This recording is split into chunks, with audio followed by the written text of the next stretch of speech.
Shalom Bapak Ibu Saudara, hari ini saya akan menyampaikan firman Tuhan dengan judul Kesehatan Pikiran. Mari kita buka ayat berikut ini, Filipi 4 ayat 8-9. Jadi akhirnya, saudara-saudara, semua yang benar, semua yang mulia, semua yang adil, semua yang suci, semua yang manis, semua yang sedap didengar, semua yang disebut kebajikan dan patut dipuji, pikirkanlah semuanya itu. Dan apa yang telah kamu pelajari, dan apa yang telah kamu terima, dan apa yang telah kamu dengar, dan apa yang telah kamu lihat padaku, lakukanlah itu, maka Allah sumber damai sejahtera akan menyertai kamu. Bapak Ibu Saudara, kesehatan pikiran adalah hal yang sangat penting untuk kita miliki, sebab kehidupan seseorang itu dibentuk oleh pola pikirnya. Ada sebuah ungkapan yang berkata bahwa taburlah pikiran, maka Anda akan menuai tindakan. Taburlah tindakan, maka Anda akan menuai kebiasaan. Taburlah kebiasaan, maka Anda akan menuai karakter. Taburlah karakter, maka Anda akan menuai nasib. Apalagi kalau kita tahu dalam situasi pandemi sekarang, kesehatan pikiran itu sangat penting untuk membuat kita memiliki kesehatan secara spiritual dan fisik. Ada sebuah cerita saat itu di sebuah kota, Tuhan mengizinkan setan untuk membawa pandemi di kota tersebut dan diizinkan untuk mengambil 100 orang nyawa di sana. Tetapi ternyata yang mati jumlahnya malah 1000 orang. Tuhan kemudian menegur setan dan berkata, "Mengapa kamu mengambil 1000 orang dan bukannya 100 orang?" Tetapi setan berkata, "Saya hanya mengambil 100, tetapi sisanya mati karena ketakutan sendiri." Jadi kita lihat ini menunjukkan bahwa pikiran negatif yang diwarnai kekhawatiran akan sangat merugikan hidup kita. Ubah pola pikir kita dan kita akan mengubah dunia yang ada di sekitar kita. Kebahagiaan hidup itu tergantung dari kualitas pikiran kita, Bapak Ibu Saudara. Makanya kita harus memiliki pikiran yang sehat dan benar. Amsal 23 ayat 7 mengatakan, "Sebab seperti orang yang membuat perhitungan dalam dirinya sendiri, demikianlah ia. Silakan makan dan minum, katanya kepadamu, tetapi ia tidak tulus hati terhadapmu." Lalu dalam Roma 12 ayat 2 dikatakan, "Janganlah kamu menjadi serupa dengan dunia ini, tetapi berubahlah oleh pembaharuan budimu, sehingga kamu dapat membedakan manakah kehendak Allah, apa yang baik, yang berkenan kepada Allah, dan yang sempurna." Kita akan menjadi orang seperti yang kita pikirkan. Tuhan mau pikiran kita adalah pikiran yang terkontrol dengan kuasa Roh Kudus. Beberapa senjata iblis itu bersifat psikologis dan kejiwaan. Banyak orang tak bisa maksimal dalam hidupnya karena mereka punya pandangan yang buruk tentang dirinya sendiri. Orang yang memandang dirinya secara buruk akan mengalami dua dampak negatif. Kita akan lihat dua dampak negatif kalau orang itu menganggap dirinya itu buruk atau jelek. Yang pertama, pandangan negatif tentang diri akan melumpuhkan potensi kita.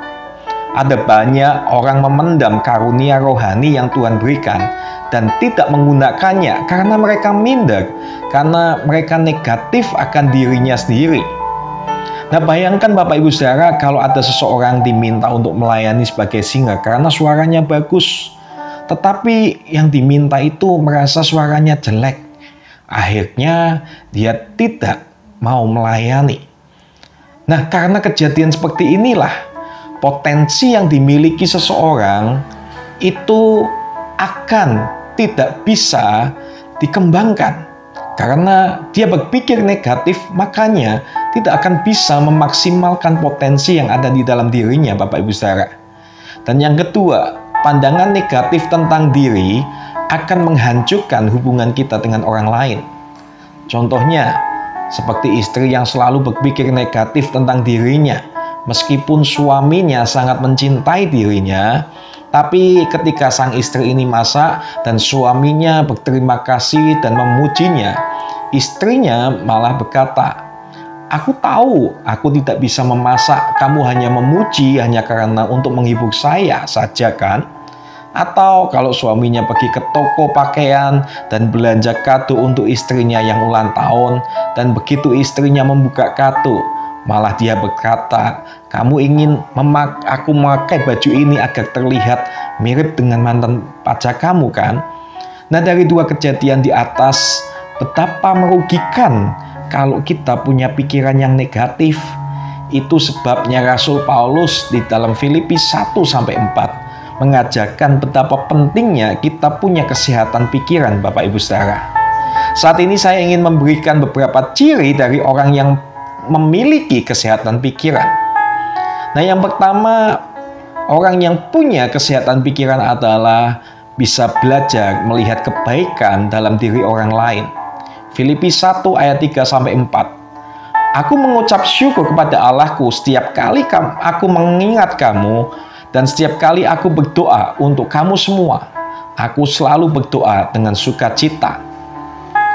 Paulus selalu bersukacita dan bersyukur di saat mengingat jemaat di Filipi.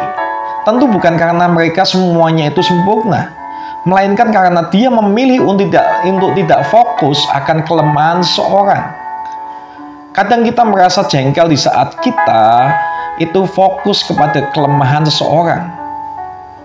Tetapi kalau kita fokus akan kelebihan seseorang, maka akan muncul rasa syukur dan sukacita dalam hidup ini. Penting bagi kita untuk memiliki pikiran yang baik terhadap orang lain. Jangan suka berasumsi buruk, sebab ketika kita menekan keburukan seseorang, maka keburukannya yang akan muncul malah. Sebaliknya, kalau kita menekankan kebaikan seseorang, maka kebaikannya lah yang akan timbul. Kalau kita punya anak yang mungkin nilai ulangannya jelek dan suatu kali dia mendapat nilai ulangan baik, maka seluruh kelas akan ditraktir. Kalau kita melihat anak model seperti ini dan kita malah terus mencaci maki dirinya, maka dia bisa jadi apa yang seperti kita ucapkan. Tetapi sebaliknya, kalau kita berkata dan menyemangatinya, dan berkata bahwa Tuhan pasti memberi hikmat kepadanya, maka dia akan menjadi anak yang pintar, diberkati Tuhan, dan harga dirinya akan muncul, yang akhirnya akan membuat nilai ulangannya perlahan akan membaik, Bapak Ibu Saudara. Suatu kali ada seorang wanita yang suaranya bagus, dan dia dipersunting oleh seorang guru olah vokal. Tetapi herannya, setelah menikah sang istri jarang bernyanyi.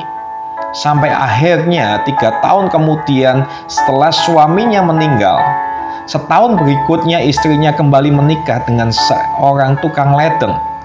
Anehnya, setelah menikah lagi justru wanita ini kembali bernyanyi dan bahkan sampai berkarir di dunia musik. Saat diwawancarai mengapa dia baru aktif sekarang, dia katakan bahwa di pernikahan pertama, suaminya yang begitu ahli dalam musik terus-menerus mengkritiknya dan membuat dia malas untuk bernyanyi. Dan sebaliknya, beda dengan suami di pernikahan kedua, suaminya begitu suka akan suaranya dan terus memotivasi dirinya. Dari sini kita perlu belajar untuk melihat kebaikan atau kelebihan dalam diri orang lain. Lihatlah setiap bagian keluarga kita. Belajarlah menghargai untuk memberikan pujian dan bersyukur karena mereka adalah pemberian terbaik Tuhan dalam hidup kita. Nah, yang kedua, orang yang punya kesehatan pikiran itu bisa belajar mengambil hikmah dalam setiap kesulitan. Filipi 1:12 dikatakan, "Aku menghendaki saudara-saudara supaya kamu tahu bahwa apa yang terjadi atasku ini justru telah menyebabkan kemajuan Injil." Lalu Filipi 1:14, "Dan kebanyakan saudara dalam Tuhan telah beroleh kepercayaan karena pemenjaraanku untuk bertambah berani berkata-kata tentang firman Allah dengan tidak takut." Ini adalah kesaksian Paulus di dalam penjara. Dia tetap bisa memberitakan firman Tuhan di penjara. Penjara bukan hal yang menyenangkan pastinya buat dirinya. Tetapi di balik kesulitan, masalah, dan penderitaannya, ada rancangan Tuhan yang indah dan melampaui akal kita. Itulah yang membuat kita bertahan di tengah kesulitan yang ada. Roma 8 ayat 28 dikatakan, kita tahu sekarang bahwa Allah turut bekerja dalam segala sesuatu untuk mendatangkan kebaikan bagi mereka yang mengasihi Dia, yaitu bagi mereka yang terpanggil sesuai dengan rencana Allah. Saya ingat Yusuf yang dijual sebagai budak ke Mesir, difitnah oleh istri Potifar, dimasukkan ke penjara, tetapi akhirnya Tuhan mengangkat dia menjadi orang yang berkuasa di Mesir.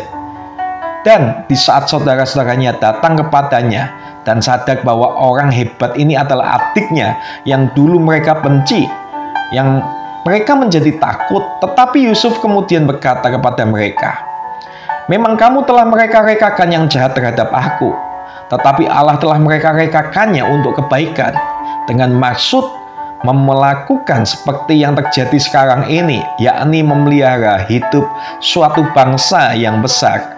Kejadian 50 ayat 20. Jangan takut Bapak Ibu Saudara, karena di balik setiap masalah yang kita alami, tantangan dan kesulitan yang kita alami, ada rencana Tuhan yang lebih indah dan tidak pernah terpikirkan bagi kita semua. Di balik awan ada mentari berseru, sehabis hujan ada pelangi menanti. Tak selamanya mendung itu kelabu, kesulitan jadi kemenangan, kutuk jadi berkat. Ketika kita percaya Tuhan terlibat dalam setiap aspek kehidupan kita, dan Dia akan memberikan jalan terbaik bagi kita yang percaya kepadanya. Saya pernah membaca kisah seorang bernama Soichiro dari Jepang. Dia pernah melamar untuk menjadi teknisi di perusahaan Toyota, tetapi dia ditolak. Dan karena itu dia bekerja sendiri, membuat sepeda yang nantinya menjadi motor dan diberi nama Honda, yang merupakan nama keluarganya, yaitu Soichiro Honda. Sekarang ini Honda bukan hanya bisa memproduksi sepeda motor, tetapi juga mobil dan sebagainya. Ada untungnya dia ditolak, karena kalau tidak seumur hidupnya dia akan menjadi pegawai Toyota. Tetapi sekarang dia begitu berkelimpahan. Siapa tahu di tengah kesulitan akibat pandemi ini akan ada terobosan baru yang Tuhan sudah siapkan untuk kita. Asal kita itu taat terhadap pimpinan dan petunjuk Tuhan, maka Dia akan mengangkat kita, Bapak Ibu Saudara. Nah, yang ketiga, orang yang punya kesehatan pikiran itu akan belajar bertekun hingga kegagalan diubah menjadi keberhasilan. Filipi 2 ayat 5. Hendaklah kamu dalam hidup bersama menaruh pikiran dan perasaan yang terdapat juga dalam Kristus Yesus. Dan dalam keadaan sebagai manusia, Ia telah merendahkan dirinya dan taat sampai mati, bahkan sampai mati di kayu salib. Itulah sebabnya Allah meninggikan Dia dan mengaruniakan kepadanya nama di atas segala nama. Filipi 2 ayat 8-9. Nah, Bapak Ibu Saudara, orang yang beriman kepada Yesus harus mempunyai sikap seperti Yesus. Mungkin kita gagal, tetapi jika kita bertekun dan giat, maka kegagalan bisa diubah menjadi keberhasilan. Amsal 24 ayat 16 dikatakan, sebab 7 kali orang benar jatuh, namun ia bangun kembali, tetapi orang fasik akan roboh dalam bencana. Kita lihat, Daud adalah orang yang pernah gagal dalam hidupnya. Begitu juga Petrus yang menyangkal Tuhan sampai 3 kali, tetapi mereka bisa bangkit kembali. Para juara bukanlah orang yang tidak pernah kalah, tetapi mereka tidak pernah menyerah, maju terus dan tidak gentar. Tuhan menetapkan langkah-langkah orang yang hidupnya berkenan kepadanya. Apabila ia jatuh, ia tidak akan sampai tergeletak, sebab Tuhan menopang tangannya. Kita mungkin sedang mengalami kesulitan, tetapi ingat bahwa kita bisa knockdown, tapi kita tidak pernah knock out, karena Tuhan yang menopang tangan kehidupan kita. Jadilah orang yang gigih dalam hidup, karena kegagalan justru bisa membuat kita menjadi orang yang berkarakter baik, tahan uji, dan akhirnya mendatangkan kemenangan dalam hidup kita. Jadi jangan frustasi kalau kita mengalami kesulitan, karena Tuhan sedang memproses karakter kita, sehingga pada waktunya kita akan lebih dari pemenang. Saya pernah membaca kisah seorang anak sekolah yang begitu bodoh. Dan suatu hari kepala sekolahnya memberikan dia surat agar dia bisa diberikan kepada ibunya kembali. Saat dia memberikan suratnya kepada ibunya di rumah, ibunya kaget di saat membacanya karena kepala sekolahnya menyebut bahwa anak ini terlalu pintar dan membuat guru kewalahan, sehingga dia meminta agar ibunya saja yang mengajak dirinya dan mulai besok dia tidak perlu ke sekolah kembali. Anak ini kemudian diajar ibunya dan tidak bersekolah lagi. Dan kemudian dia bisa terus bertumbuh menjadi orang yang begitu sukses dan menjadi inventor terkenal. Suatu kali di saat ibunya sedang meninggal dan dia sedang melihat bekas dan arsip yang lama, dia menemukan surat yang dulu diberikan kepala sekolah kepada ibunya. Dan dia begitu kaget dengan isinya. Suratnya itu sebagai berikut. Anakmu terlalu bodoh dan tidak ada seorang guru pun yang sanggup mengajarnya. Bawa dia pulang dan jangan kembali bersekolah. Tetapi oleh ibunya surat itu ditafsirkan secara positif. Dan di dalam dunia ini kita harus tetap punya pikiran yang sehat, melihat dari sudut pandang yang benar dan memiliki perspektif ilahi. Dan ibu ini adalah ibu dari Thomas Alva Edison. Dia orang yang menciptakan lampu, Bapak Ibu Saudara. Dan kita lihat oleh karena ibunya punya pikiran yang sehat dan positif, dia bisa menjadikan Thomas Alva Edison seorang penemu. Yang keempat, orang yang punya kesehatan pikiran akan belajar menghargai berkat kecil dalam kehidupan.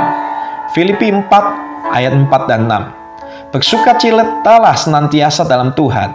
Sekali lagi kukatakan bersukacitalah. Janganlah hendaknya kamu khawatir tentang apapun, tetapi nyatakanlah dalam segala hal keinginanmu kepada Allah dalam doa dan permohonan dengan ucapan syukur. Kini aku telah menerima semua yang perlu daripadamu, malahan lebih daripada itu, aku berkelimpahan. Aku telah menerima kirimanmu dari Epaphroditus, suatu persembahan yang harum, suatu korban yang disukai dan berkenan kepada Allah. Allahku akan memenuhi segala keperluanmu menurut kekayaan dan kemuliaannya dalam Kristus Yesus. Rasul Paulus ada di dalam penjara, tetapi dia tetap bersukacita dan menghibur orang-orang yang ada di penjara. Orang yang pikirannya sehat adalah orang yang menghargai berkat kecil di dalam hidupnya, bahkan ketika ada dalam kesulitan. Berkat Tuhan tidak selalu besar dan spektakuler, tetapi hal yang tampaknya biasa dan bisa disyukuri juga menjadi berkat yang luar biasa. Ada kuasa dalam ucapan syukur. Bukan berarti keluarga kita harmonis, maka kita bersyukur, melainkan jika kita banyak bersyukur, maka keluarga kita akan menjadi lebih harmonis. Bukan karena kita punya uang banyak, maka kita bersyukur. Tetapi percayalah bahwa di saat kita banyak bersyukur, berkat dan penyediaan Tuhan akan mengalir dalam hidup kita. Syukurilah hal-hal yang tampaknya kecil dalam kehidupan. Tubuh kita memiliki keajaiban yang luar biasa. Contohnya, jantung kita bisa mengalirkan 4,5 liter darah setiap menitnya, 2.400 liter darah setiap jam, dan jantung kita kuat terus memompa tanpa hentinya dan jauh lebih awet dari pompa air. Paru-paru kita berfungsi dan mengempaskan 180 napas setiap jam, 25.000 napas setiap harinya. Semua ini adalah anugerah Tuhan. Ratapan 3 ayat 22-23. Tak berkesudahan kasih setia Tuhan, tak habis-habisnya rahmatnya, selalu baru tiap pagi, besar kesetiaanmu. Hari ini kita bisa bangun, itulah keajaiban Tuhan yang perlu kita syukuri. Milikilah pikiran yang sehat dengan 4 ciri yang tadi saya sebutkan. Kuncinya adalah mengisi pikiran kita dengan firman Tuhan. Sumber ini bisa kita dapat dari firman Tuhan. Sebab kalau setiap hari kita membaca, memperkatakan, menyanyikan, dan melakukan firman, maka firman akan membawa kita kepada kekuatan dan kemenangan. Jangan isi pikiran kita dengan hoak dan berita negatif yang ada di sekitar kita. Tapi tambahkan porsi firman agar kita bisa terus membaca dan merenungkannya. Sehingga yang keluar nantinya adalah sikap dan tindakan yang sesuai dan selaras dengan firman. Ada seorang pendeta yang demam panas menggigil dan bahkan sampai mengigau. Dia terus berkata, Tuhan adalah gembalaku, tak akan kekurangan aku. Dia terus mengigau dan berkata-kata seperti itu, karena setiap harinya mengisi pikiran dengan firman Tuhan. Saya percaya di saat kita mengisi pikiran kita dengan firman dan melakukannya dalam hidup kita, akan ada kemenangan yang Tuhan berikan. Milikilah pikiran yang sehat di dalam Kristus, karena itu kunci berkemenangan, dan firman Tuhan adalah kuncinya agar kita punya kesehatan pikiran, Bapak Ibu Saudara. Terima kasih, Tuhan Yesus memberkati.